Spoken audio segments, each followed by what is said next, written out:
আকবর ভাই আসসালামু আলাইকুম। ওয়ালাইকুম আসসালাম। কলা কত খালি? কলা আছে 25 টাকা আছে, 20 টাকা আছে, 40 টাকা আছে। 40 টাকা কোনটা? 40 টাকা এই বড়টা।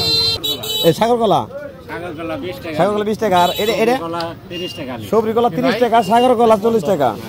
তো এই রোজার মাসে লেগে দাম বাড়ছে নাকি? না না, রোজার মাসে কিনা বেশি। আগে তো 20 টাকা খালি আসলে ওই বড়টাই। হ্যাঁ। এত দাম কেন? মানে কলা কম আছে। রমজান মাসের দাম বাড়ে সবকিছু। হ্যাঁ বাড়ে। এলাকায় কলা কম আছে। তাই নি? সব দেশের দাম কমে, এই দেশে বাড়ে। আর সব দেশের দাম কমে আর বাংলাদেশের দাম বাড়ে রমজান মাসে। মানুষের ব্যবসা শুরু করতে বেশি। একদম 40 টাকা। কত? 40 টাকা। কি বলেন না? সেটা তো বলতেছি রমজান মাসে সব দেশে দাম কমে আর বাংলাদেশের দাম বাড়ে। কত রাখতে পারবেন? একদম কম নাই। 40 টাকা হালি প্রিয় দর্শক কলা দেখতে পাচ্ছেন। আর এই সবরি কলা 30 টাকা হালি, সাগর কলা 40 টাকা হালি। তো প্রিয় দর্শক, তো যাদের কলা লাগবে চলে আসতে পারেন। সবকিছুর দাম যেহেতু বেড়ে গেছে। সকল ভালো থাকুন, সুস্থ থাকুন, ধন্যবাদ।